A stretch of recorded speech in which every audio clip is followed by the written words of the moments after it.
پتہ نہیں یہ بیوروکریسی کے رٹ لگا کے کیوں یہ ڈسٹنس پیدا کر رہی ہے. کوئی بھی ان کی کوئی ضد ہو یا ہماری کوئی ضد ہو، دونوں کی ضد یہ ضرور ہوگی کہ کس طرح یہ شعبہ اپ لفٹ ہو.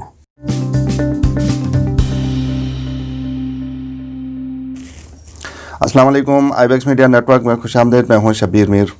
ناظرین، پاکستان تحریک انصاف کی حکومت وجود میں آ گئی ہے گلگت بلتستان کے اندر، اور 2 مہینے اس حکومت کو آئے ہوئے ہیں. کچھ نئی اسٹریٹجیز، کچھ نئی پلاننگ کے ساتھ یہ گورنمنٹ اپنے کام کو آگے بڑھانے جا رہی ہے. آج ہمارے ساتھ منسٹر ایگریکلچر کاظم میثم موجود ہیں. MWM سے ان کا تعلق ہے. نیا چہرہ. آج ہم ان سے بات کرتے ہیں کہ حکومت کی کیا پلاننگ ہے اور ان کا اپنا جو منسٹری ہے اس حوالے سے یہ کیا کرنے جا رہے ہیں. بہت شکریہ میثم صاحب. سب سے پہلے یہ بتائیے کہ آپ نے بہت بڑا چھکا مارا ہے. آپ نے بڑے طاقتور قسم کے آپ نے جو پولیٹیکل اوپوننٹس ہیں ان کو ہرایا. کیا کامیابی کا راز تھا؟ بسم اللہ الرحمن الرحیم. سب سے پہلے میں آئی بیکس میڈیا نیٹ ورک کا شکریہ ادا کرتا ہوں کہ آپ کی پوری ٹیم یہاں تشریف لائی. دیکھیں، سیاست میں، انتخابی سیاست میں یقیناً میری انٹری فرسٹ ٹائم تھی انتخابی سیاست میں، لیکن الحمدللہ میری جماعت، میری قیادت ہمیشہ عوامی خدمت پر یقین رکھتی تھی، یقین رکھتی ہے اور یقین رکھے گی. اور گلگت بلتستان کے گزشتہ انتخابات میں مجلس وحدت المسلمین نے باقاعدہ انتخابی سیاست میں حصہ لیا، اور اب کی بار بھی پاکستان تحریک انصاف کے ساتھ ہماری سیٹ ایڈجسٹمنٹ تھی اور ہم نے باقاعدہ انتخابی عمل میں حصہ لیا. جہاں تک چھکے کا تعلق ہے، میں سمجھتا ہوں کہ جتنے ہمارے کارکنان اس وقت موجود ہیں، پولیٹیکل جو لیڈرز موجود ہیں، ان سے زیادہ میری اس زندگی میں یا میری اس کم عمری میں بتا سکتا ہوں کہ جب سے میں نے ہوش سنبھالا ہے قومیات میں ان رہا ہوں. کبھی ISO کا یونٹ صدر رہا، کبھی ڈویژنل صدر رہا، کبھی ISO پاکستان کا میں مرکزی سیکرٹری اطلاعات رہا، اور کالج یونین میں بھی میں الحمدللہ پروردگار نے موقع دیا کہ طلباء کے معاملات میں دیکھ سکیں. مجلس وحدت المسلمین کی بنیاد جب رکھی گئی، الحمدللہ خدا کا لاکھ لاکھ شکر ہے، یہ اعزاز بھی پروردگار نے مجھے بخشا کہ بانی اراکین میں سے ہم ہیں. تو قومیات میں، قومی معاملات میں الحمدللہ موجود تھے. البتہ انتخابی سیاست میں پہلی دفعہ آیا، اور خدا کا شکر ہے پروردگار کے لطف و کرم سے اور میرے حلقے کے عوام کے تعاون سے الحمدللہ یقیناً فتح یابی ملی. اور جو آپ فرما رہے ہیں کہ میرے مقابلے میں تھے بہت سارے احباب موجود تھے جنہوں نے بڑی کوششیں کی، لیکن جس کو عوام نے الحمدللہ پذیرائی دی وہ میری جماعت تھی. صحیح. آپ ظاہر ہے یہ آپ کا پہلا الیکشن تھا نا؟ جی. تو آپ نے MWM سے ٹکٹ لینے کے لیے بھی تو مطلب آپ نے تگ و دو کی ہوگی، کیونکہ آپ کا پولیٹیکل بیس ٹھیک ہے اسٹوڈنٹ پالیٹکس میں جیسا آپ نے کہا اور تھرو آؤٹ آپ رہے ہیں، لیکن عام طور پہ جماعت اس کینڈیڈیٹ کو ٹکٹ دیتی ہے جس کی وننگ کے چانسز زیادہ ہوں. تو گراؤنڈ پہلے سے ہموار تھا، تیار تھا. کیا آپ میں وہ بات تھی کہ آپ کو ٹکٹ ملا؟ دیکھیں، جیسا کہ میں نے عرض کیا کہ میں بانی اراکین میں سے ہوں مجلس وحدت المسلمین کے. پھر جتنے قومی معاملات میں قیادت کے ساتھ رہنے کی توفیق پروردگار نے مجھے دی. تیسری بات یہ کہ جو آپ فرما رہے ہیں کہ ٹکٹ کے لیے تگ و دو کرنا، یہ میں سمجھتا ہوں جمہوریت کا حسن نہیں ہے. ہونا یہ چاہیے آپ جماعت کو مضبوط کریں، قیادت کو مضبوط کریں، جماعت کی پالیسی کو مضبوط کریں، خواہ وہ جماعت کوئی بھی ہو. اور جماعت دیکھیں کہ ان کی ترجمانی کون کر سکتا ہے، ان کی پالیسیز پہ عمل پیرا کون ہو سکتا ہے، ان کے نظریات کو کون لے کے جا سکتا ہے، کس میں کیپیبلٹی ہے، کمپیٹنسی ہے، اور کون ہو سکتا ہے جو آپ کا ترجمان. تو جماعت فیصلہ کرے، الف کو دے یا بے کو دے. ابھی جو دوڑ لگی ہوئی ہے سیاست میں، یہ میں سمجھتا ہوں یہ حسن نہیں ہے، یہ خوبی نہیں ہے. ہونا کیا چاہیے، جتنے کارکنان کسی بھی جماعت کے ہیں وہ اپنی قیادت کے فیصلوں پر 100% اعتماد کریں، نہ لابنگ کریں، نہ پریشر کرنے کی کوشش کریں، نہ کوئی اور ہتھ کنڈے استعمال کریں. میں کہوں گا یہ سارے ہتھ کنڈے ہیں. میری قیادت اگر مجھے ٹکٹ نہیں دیتی اور جس کو ٹکٹ دیتی، میں اسی طرح جد و جہد کرتا جس طرح میں نے اپنے لیے جد و جہد کی. ٹھیک ہے. چونکہ آپ پہلی دفعہ منتخب ہو کے آئے، ہمارے ناظرین کو ذرا اپنا بیک گراؤنڈ بھی تھوڑا سا بتا دیجیے ایجوکیشن کے حوالے سے، اور آپ تعلق آپ کا ایگزیکٹلی کہاں سے بلتستان؟ دیکھیں، الحمدللہ جیسا کہ عرض کیا کہ سیاسی عنوان سے، قومیات کے عنوان سے پہلے میں ISO کا یونٹ صدر رہا، اس کے بعد ISO بلتستان ڈویژن کا صدر رہا، اس کے بعد ISO پاکستان کا سیکرٹری اطلاعات رہا، اور اس کے بعد مجلس وحدت مسلمین کی بنیاد گزاری کی پروردگار نے توفیق دی، اور ISO مجلس وحدت مسلمین پاکستان گلگت بلتستان کا میں سیکرٹری اطلاعات رہا ایک عرصے سے 6-7-8-9 سالوں سے الحمدللہ. اور تعلق میرا شیر خورد یونین کونسل سے، اسکردو سے ہیں. میرے آبا و اجداد کا تعلق واردو سے تھے، اور الحمدللہ کوئی 8 سال میں نے پبلک اسکول اینڈ کالج میں نے وہاں پہ ٹیچنگ کیا ایز اے لیکچرر سکردو میں، اور ایجوکیشن میں ایم ایڈ کر چکا ہوں، پولیٹیکل سائنس میں ماسٹرز کر چکا ہوں، اور ساتھ میں اسلامک اسٹڈیز میں ماسٹرز کر چکا ہوں۔ ان 8 سالہ تدریس کے دورانیے کے علاوہ بھی 3 سال میں نے مختلف اداروں میں اسوا میں نے 1 سال پڑھایا، اور میں نے اپنا ایک ادارہ اسٹیبلش کیا تھا سکردو میں باب العلم کے نام سے۔ وہ ادارہ الحمدللہ ابھی بڑا ادارہ بن چکا ہے، تو تعلیمی حوالے سے میرا تجربہ زیادہ تھا، اور قومیات میں پہلے سے ہی تھا۔ صحیح۔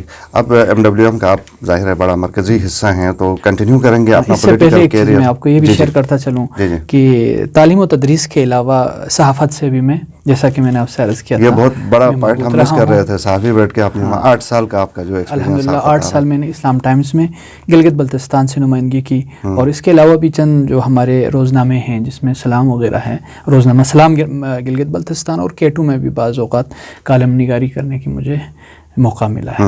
صحیح۔ تو میں آپ کی پولیٹیکل کیریئر کے حوالے سے بات کر رہا تھا، آپ ظاہر ہے MWM میں تو بڑی اچھی آپ کی پوزیشن ہے، کنٹینیو کریں گے اپنا پولیٹیکل کیریئر اسی جماعت کے ساتھ؟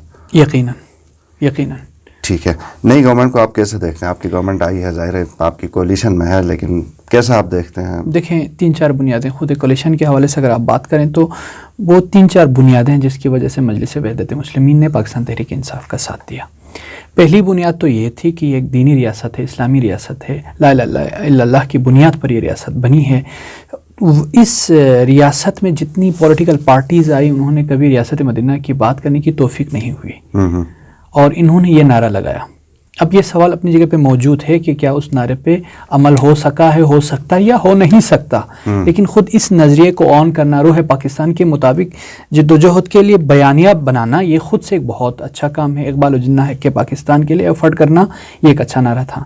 دوسری بات، اس جماعت نے پاکستان میں جو ملک و ریاست کو لوٹنے والے افراد تھے، خواہ وہ کسی پارٹی سے بھی ہو، کسی جماعت سے بھی ہوں، ان کے احتساب کا جو نعرہ لگایا، یہ بہت اہم چیز ہے، کیونکہ عدل و انصاف وہ اہم چیز ہے جس کے ذریعے قوموں کی ترقی یقینی ہوتی ہے۔ تیسرا، گلگت بلتستان کے حوالے سے ہم نے کوئی ایسا در نہیں ہے جو نہ کھٹکھٹایا ہو، میری قیادت نے، ہماری صوبائی قیادت نے اور مرکزی قیادت نے۔ پچھلے انتخابات میں ہم پاکستان مسلم لیگ نون کے اعلیٰ قیادتوں تک یہ پیغام پہنچائے کہ آئیں گلگت بلتستان کو امپاور کریں، گلگت بلتستان کو عینی حقوق دیں، گلگت بلتستان کے عوام کے مسائل کے حل کی یقین دہانی کرائیں، ہم تمام حلقوں میں ہم آپ کے ساتھ دیں گے، لیکن ان کو توفیق نہیں ملی، پیچھے ہٹ گئے۔ ایون ہماری قیادت نے جب پریس کانفرنس میں باقاعدہ یہ اعلان کیا کہ اگر مسلم لیگ نون کی حکومت گلگت بلتستان کو کے عوام کو انشور کرتا ہے آئینی حقوق کے حوالے سے اور دیگر ایشوز کے حل کی یقین دہانی کراتے ہیں، تو ہم پورے گلگت بلتستان میں ان کے ساتھ دیں گے۔ احسان اقبال نے رابطہ بھی کیا اور یہ پوچھا کہ کیا آپ اپنی بات پہ پابند ہے، تو ہماری قیادت نے کہا پابند ہے۔ ہماری جدوجہد اور ہماری سیاست کا مقصد یہ ہے کہ عوام کو حقوق ملے، عوام انریچ ہو، عوام کے مسائل حل ہو۔ ٹھیک ہے۔ تو تحریک انصاف کے ساتھ ہماری ایڈجسٹمنٹ بھی ان بنیادوں پر ہے جس میں علاقائی مفادات پہلی بنیاد ہے۔ گلگت بلتستان کو ہم سمجھتے ہیں کسی صورت پارلیمنٹ میں حصہ ملنا چاہیے، نمائندگی ملنی چاہیے، سینٹ میں نمائندگی ملنی چاہیے، NFC ایوارڈ میں حصہ ملنا چاہیے، مشترکہ مفاداتی کونسل میں حصہ ملنا چاہیے، CPEC میں متناسب حصہ ملنا چاہیے، اور وہ جو بڑے مسائل ان 70 سالوں میں عوام کی ڈیمانڈ ہے۔ اگر یہ صوبہ نہیں بنتا ہے فرض کریں کسی وجہ سے، تب بھی چونکہ یہ اسٹرگل کر رہے ہیں، تو آپ ان کا ساتھ ہی دیں گے؟ صوبہ نہیں بنتا ہے کا کیا مطلب ہے؟ اگر یہاں پہ کوئی سیاسی جماعت مخالفت میں کھڑی ہو جائے، میں سمجھتا ہوں ان جماعتوں کے لیے گلگت بلتستان نو گو ایریا بن جائے گا۔ نہیں، اگر نہ بنانے والے پھر کوئی اور ہے نا، اس دفعہ ظاہر ہے پاکستان تحریک انصاف تو نہیں بنا رہی ہے، کیونکہ پاکستان تحریک انصاف بنا رہی ہے، ہماری حکومت ہی بنا رہی ہے، آپ کی حکومت۔ لیکن جو پچھلی دفعہ جو میٹنگ کال کی تھی GHQ سے، اس میں عمران خان تو نہیں تھا، پھر وہ کیسے بنا رہے ہیں؟ نہیں، اس میں جو تاثر دیا جا رہا ہے وہ تاثر اکثر غلط تاثر ہے، میں سمجھتا ہوں۔ آگے بڑھتے ہیں۔ آپ کی اسمبلی نے قرارداد پاس کرنی، آپ دیکھیں گے انشاءاللہ۔ یہ تو ماضی میں بھی تو اسمبلی نے کئی قراردادیں پاس کی ہیں نا، وہ قراردادیں تو ہیں، لیکن اور اس پہ عمل بھی ہوگا۔ ٹھیک ہے۔ اچھا، مجھے یہ بتائیں کہ اب کوئٹہ کا واقعہ ہوا تھا، جیسے آپ نے ریاست مدینہ کی بات کی، تو کوئٹہ کے واقعے کے بعد تو عمران خان کا وہ جو اسلامک اسٹیٹ یا ریاست مدینہ کا تصور تھوڑا سا شیک ہوا، کیونکہ ظلم کے خلاف انہوں نے بلیک میلنگ جیسے الفاظ استعمال کیے، لیکن بعد میں چلے گئے، تو تناؤ تھا۔ آپ اس واقعے کو کیسے دیکھتے ہیں؟ پھر آپ کے پرائم منسٹر کے اس اسٹینڈ کو کیسے دیکھتے ہیں؟ دیکھیں، مچھ کا جو واقعہ پیش آیا یقیناً دلخراش واقعہ تھا، اور یہ پہلا واقعہ نہیں تھا۔ ہم سمجھتے ہیں، اور میری پوری صوبائی حکومت نے اور تمام ہماری قیادتوں نے برملا طور پر کہا کہ یہ ایک برادری پر حملہ نہیں بلکہ پاکستان کی سالمیت پر حملہ ہے۔ دشمن کی ہمیشہ کوشش رہی ہے کہ پاکستان کو عدم استحکام کی طرف لے کے جائیں۔ اس میں سافٹ ٹارگٹ کبھی کوئٹہ رہتا ہے، کبھی کراچی اور کبھی گلگت بلتستان۔ میں نے ایک دو انٹرویوز میں بھی یہ بات کہی تھی کہ گلگت بلتستان بھی اس وقت سافٹ ٹارگٹ پر ہے، کیونکہ یہاں پہ کوئی اٹیمپٹ کرے تو اس کے اثرات عالمی سطح پر چلے جاتے ہیں، سی پیک سمیت دیگر یہاں کی حساسیت کے اعتبار سے۔ لہٰذا یہ واقعہ چونکہ داعش نے بھی قبول کر لیا اور ثابت ہو گیا کہ یہ عالمی طاقتیں ہیں جو یہاں پہ عدم استحکام کی طرف اس خطے کو لے کے جانا چاہ رہے ہیں۔ تو وہاں ایک بات آپ کو عرض کرتا چلوں کہ میں نے پہلے دن سے یہ موقف رہا ہے کہ وارثین شہداء نے جب مطالبہ کیا پاکستان تحریک انصاف کے چیئرمین کو، وزیر اعظم پاکستان جناب عمران خان صاحب کو وہاں آنے کے لیے، ان کا مطالبہ صرف مطالبہ نہیں تھا بلکہ وہ یہ سمجھتے تھے کہ ان کے آنے سے ان کو دلاسا ملے گا، ان کو حوصلہ ملے گا۔ پہلے دن سے میں نے کہا عمران خان کو وہاں پہ پہنچ جانا چاہیے، اس میں تاخیر نہیں کرنی چاہیے تھی، لیکن جس نے مشورہ دیا کیوں نہیں گئے وہ سوال اپنی جگہ پہ موجود ہے۔ لیکن اس تصویر کا یہ رخ بھی دیکھنے کی ضرورت ہے کہ آج اگر وارثین شہداء کو اتنی اصرار اس بات پر تھی کہ عمران خان کو ہی آنا چاہیے، تو اس کا مطلب یہ ہے کہ مظلوموں کو ان سے امیدیں وابستہ ہے۔ ٹھیک ہے، وابستہ تھی، لیکن عمران خان پہلے تو نہیں گئے نا۔ چلیں خیر، یہ الگ اس کے اوپر اب اس سوال کا جواب کیا ہو سکتا ہے، کیوں نہیں گئے، کس لیے نہیں گئے، تو وہ اپنی جگہ۔ رہی بات بلیک میلنگ کا جو لفظ استعمال کیا، دیکھیں انہوں نے بھی واضح کی، اس کی توضیح بھی کی کہ بلیک میلنگ سے کیا مراد ہے، اور ہم سمجھتے ہیں، میری جماعت سمجھتی ہے کہ ہم جو تشریح ہمارے پاس ہے وہ یہی ہے کہ اس سانحے پہ جو بلیک میلنگ کا لفظ استعمال کیا گیا ہے اس میں یہ حقیقت ہے، اس سے انکار ممکن نہیں ہے کہ پاکستان میں یہ جو برادری ہے ہمیشہ زیر عتاب رہی ہے، اس برادری کی کسی بھی لیول پہ سنی نہیں گئی، لیکن تاریخ میں پہلی بار آپ دیکھ سکتے ہیں کہ ان کے مطالبات کو ان رائٹنگ لیا گیا ہے، اس پہ سائن کیا گیا ہے، مطالبات پہ عمل درآمد اس پہ شروع ہو چکا ہے۔ آپ دیکھتے ہیں مطلب جو پرائم منسٹر کے سٹینڈ سے آپ لوگ مطمئن ہیں، ابھی کوئی خلیج نہیں ہے جو شروع میں اس وقت تھوڑی سی ابھی معاملات سیٹل ہو گئے، کیونکہ ہمارا دیکھیں وارثین شہداء نے دو باتیں کہی تھی۔ انہوں نے ایک بات یہ کی تھی ہماری یہاں پہ بیٹھنے کا مقصد اور ہمارا احتجاج کسی حکومت کے خلاف نہیں ہے، یہ وارثین کے الفاظ ہیں، ہمارے الفاظ نہیں ہیں۔ دوسرا یہ کہ نہ کسی حکومت کے ساتھ ہیں، نہ کسی حکومت کے ہم مخالفت میں کھڑے ہیں، اور ہم پاکستان پر میں ہم نے دھرنے دیے، احتجاج دیے، کس بات پر کہ وارثین شہداء کا جو بھی مطالبہ ہے ہم ان کے ساتھ ہیں، ہماری الگ سے کوئی ڈیمانڈ نہیں ہے۔ آج وارثین شہداء مطمئن ہیں تو ہم مطمئن ہیں۔ چلیں یہ پھر الگ سے ایک سبجیکٹ ہے ہمارا، جو کہ گلگت بلتستان سے زیادہ فوکس ہے۔ مجھے یہ بتائیے کہ اب آپ کو مہینہ تقریباً حلف لیا ہوا ہے، تو کچھ بریفنگز آپ کو ملی ہوں گی، کیا دیکھتے ہیں کہ ایک تو مجھے یہ بتائیں کہ کیا چیلنجز ہیں اس سیکٹر میں جس کو آپ اس وقت ہیڈ کر رہے ہیں ایگریکلچر کے؟ دیکھیں پہلی بات تو یہ ہے کہ گلگت بلتستان میں ان 70 سالوں میں اس عرصے میں زراعت تو کبھی ترجیح پر ہی نہیں رہی، باوجود ہے کہ پاکستان ایک زرعی ملک ہے، گلگت بلتستان کے 70% سے زیادہ آبادی یا زرعی معاش کا تعلق اسی شعبے سے ہے، زراعت سے۔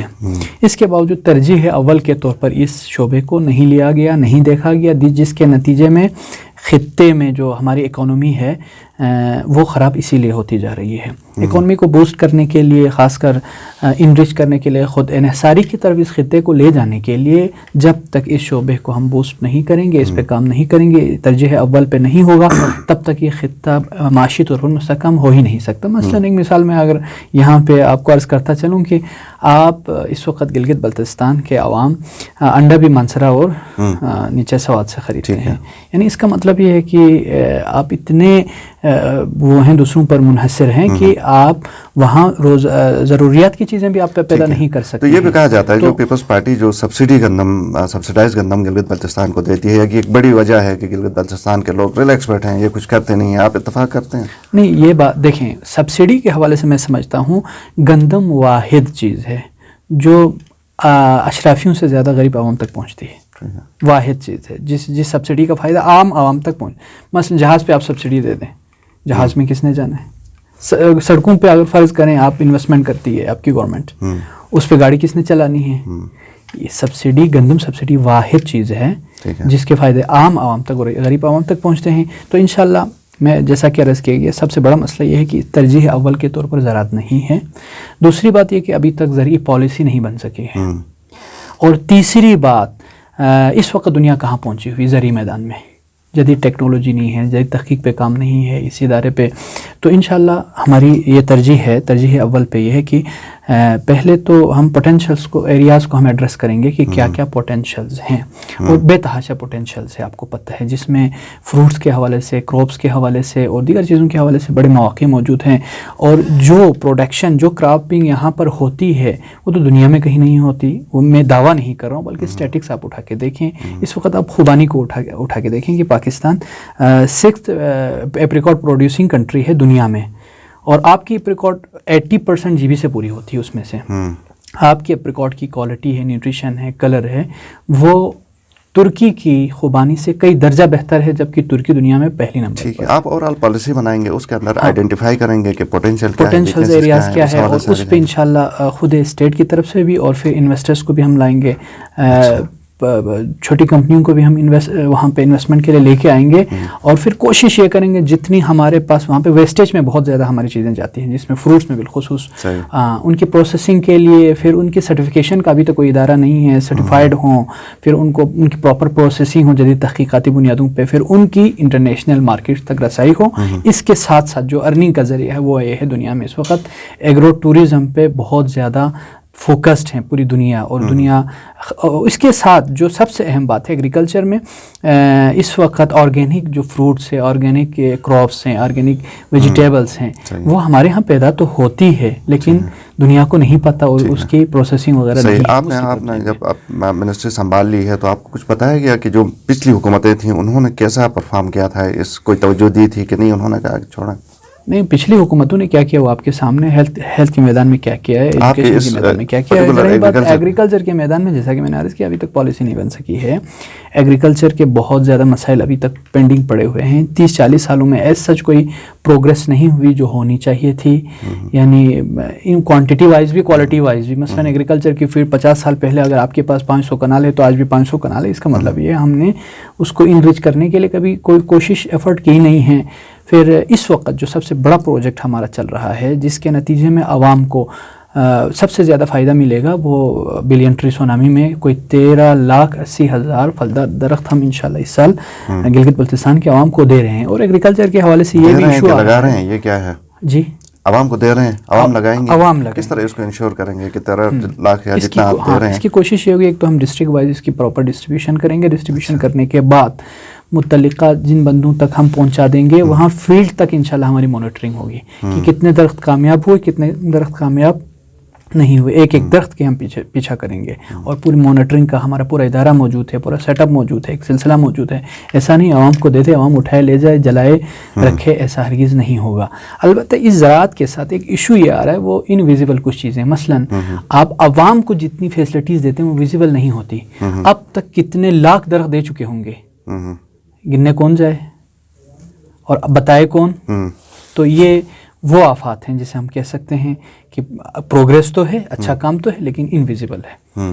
جبکہ اس کے برعکس آپ ایک بلڈنگ بنائیں، آپ ایک سڑک بنائیں تو زندگی بھر رہتی ہے، اور درخت نہیں بتاتا کہ یہ ایگریکلچر والوں کی وجہ سے درخت ہے، یا یہ ایگریکلچر والوں کا دیا ہوا ہے یا کمیونٹی کا اپنا کیا ہوا ہے. بالکل. تو کوئی ایسے بینچ مارکس ہیں کہ 5 سال بعد جب آپ کی حکومت ختم ہو تو آپ بتا سکیں کہ ہم نے یہ کیا ہے، یہ اچیومنٹ ہماری ہے؟ انشاءاللہ ہماری اس پہ باقاعدہ پلاننگ ہو رہی ہے، شارٹ ٹرم، لانگ ٹرم. تو اس میں کوشش ہماری یہ ہوگی، ہمارے پلاننگ لانگ ٹرم جو ہے وہ ایسی اگر ہماری حکومت ختم بھی ہوتی ہے تو آنے والا اس کو آگے لے کے چل سکیں، اور باقاعدہ ہمارے پاس گول سیٹ ہوگا کہ مثلاً ان 5 سالوں میں ہم نے کتنے درخت لگوانے ہیں، کتنے مزید آرچرڈز بنانے ہیں، کتنی فیلڈیں آباد کرنی ہے، کتنے گارڈن ہم نے گارڈننگ کرانی ہے. اور جو آپ دیکھیں گے ان 3-4 سالوں میں جو بڑے پیمانے پہ، وہ میں آج آن ایئر بھی کہہ رہا ہوں کہ آپ 3-4 بڑے ایسے پارکس دیکھیں گے ایگرو ٹوریزم کے گلگت بلتستان میں. ایگرو ٹوریزم کے پارکس آپ دیکھیں گے گلگت بلتستان میں. اس پہ میری خصوصی توجہ ہے، اور دنیا کی بھی توجہ اسی پر ہے، اور اس میں چھوٹے پیمانے پہ بھی ہوں گے اور بڑے پیمانے پہ ہوں گے. اس کی ذرا وضاحت کریں گے، ایک ایگرو ٹوریزم پارک میں کیا کیا چیزیں ہوں گی؟ ایگرو ٹوریزم پارک میں وہاں پہ ایک تو پبلک کے لیے ایکسیس دیں گے ہم، اور وہاں پہ ہماری مختلف کراپنگ ہوگی، وہاں فروٹس لگے ہوئے ہوں گے، فروٹس کے درخت ہوں گے. ساتھ میں ہم لائف سٹاک اور فشریز کو بھی، جس کے لیے اسکردو میں ہم جسے آئیڈیل بنا رہے ہیں، وہ خوشو فش فارم ہیں، اس کے ساتھ ہمارا ایگریکلچر والوں کا بھی فارم ہے. ہماری کولیبریشن سے انشاءاللہ اس سال ہی ہم اوپن کرا رہے ہیں جس میں آپ وہاں جا کے ٹراؤٹ کی فشنگ بھی کر سکتے ہیں باقاعدہ لائسنس لے کے. وہاں پہ باربیکیو بھی لگی ہوگی. فیملی پارک کے طور پر ہم متعارف کرا رہے ہیں اس کو. اور وہاں پہ سیب کے درخت ہوں گے, انگور کے درخت ہوں گے, مختلف باغات درخت ہوں گے, اور آپ خود اپنے ہاتھ سے جائیں گے, اپنے ہاتھ سے اتاریں گے, کھائیں گے اور پے کر کے چلے جائیں گے.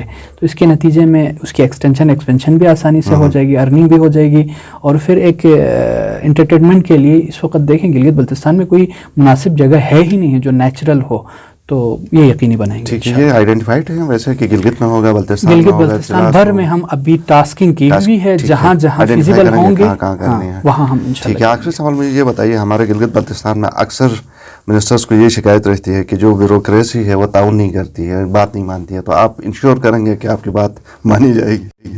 میں نہیں سمجھتا, پتہ نہیں یہ بیوروکریسی کے رٹ لگا کے کیوں یہ ڈسٹنس پیدا کر رہی ہے کوئی بھی. مجھے تو کسی لیول پہ نہیں ابھی تک نہیں لگا ٹھیک ہے کہ بیوروکریسی اس ریاست کا حصہ ہے, ادارہ ہے, میرے ادارے کا حصہ ہے. میں کوآپریشن کوآرڈینیشن پہ یقین رکھتا ہوں. یہ جو ہم نے جو مت ہماری ہے یا جو ٹرینڈ ہم نے سیٹ کر کے رکھا ہوا ہے کہ اس کو نیچے کرنا ہے اس کو اوپر کرنا ہے, یہ اوپر نیچے والی کہانیاں نہیں, بلکہ ہم نے کولیبریشن سے, کوآپریشن سے, کوآرڈینیشن سے معاملات کو آگے لے کے چلنا ہے. آپ چاہیں گے جو پالیسی آپ دیں اس کے اوپر امپلیمنٹیشن اسی طرح ان کا اپنا دائرہ کار ہے, ہمارا اپنا دائرہ کار ہے, اور مشترکہ جو ہماری کنسنسس ہوگی کسی بھی معاملے میں اس کی یقینی ہوگی. ایسا نہیں ہوگا کہ مثلا ان کی کوئی ضد ہو یا ہماری کوئی ضد ہو, دونوں کی ضد یہ ضرور ہوگی کہ کس طرح یہ شعبہ اپ لفٹ ہو. تو اس کے لیے یقیناً ہمارا طریقہ کار یہ ایسا ہے. بہت شکریہ, پروگرام دیکھنے کا شکریہ, آپ کے فیڈ بیک کا انتظار رہے گا. اجازت دیں.